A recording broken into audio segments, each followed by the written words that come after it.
Colin, what is ABS? ABS is short for acrylonitrile butadiene styrene. I wish never asked it. And what qualities of ABS do you need to do 3D printing? Well, you're looking for good flow behaviour. It's got to melt and obviously flow from the head. So you're looking for good flow behaviour. But you might also be wanting it to be a very tough material. ABS combines reasonably toughness with rigidity, good surface gloss.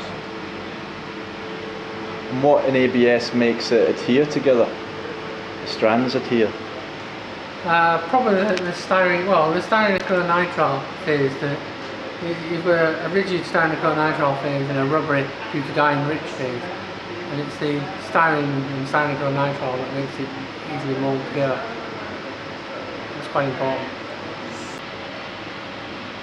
Why do you need to heat your bed in a printer if you're printing ABS, for example? Well, again, it comes back to the glass transition. The glass transition of ABS is around about 100. So you want really the bed to keep the material above that 100 or at or above that 100 degrees mark. So that's why for ABS you would use a heated bed. And will it stick better to the bed because of that? It will stick better initially, yes, it will. Yeah. How do you find out your TG? How do you measure the TG? Yeah, what is TG? Okay, well TG is a glass transition temperature. It's a temperature above which large-scale backbone chain rotations become possible.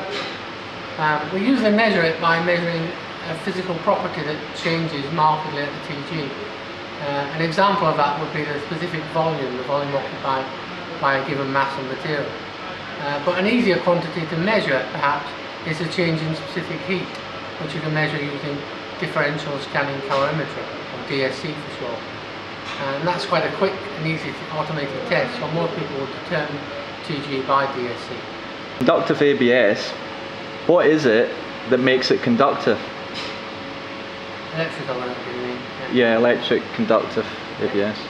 Well, you can make plastics like ABS conductive by incorporating into them a conductive additive. It could be particles of metal.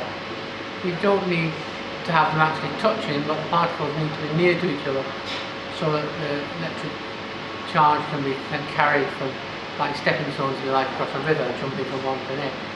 Or you can use intrinsically conductive polymers, which are incredibly expensive, but you don't need a great deal of it to make it conductive. If you're only looking for a low level of conduction, that's to say just dissipating static electricity rather than conducting a current, then you get away with things like carbon black. Although in that case you can only have one colour, of course, black.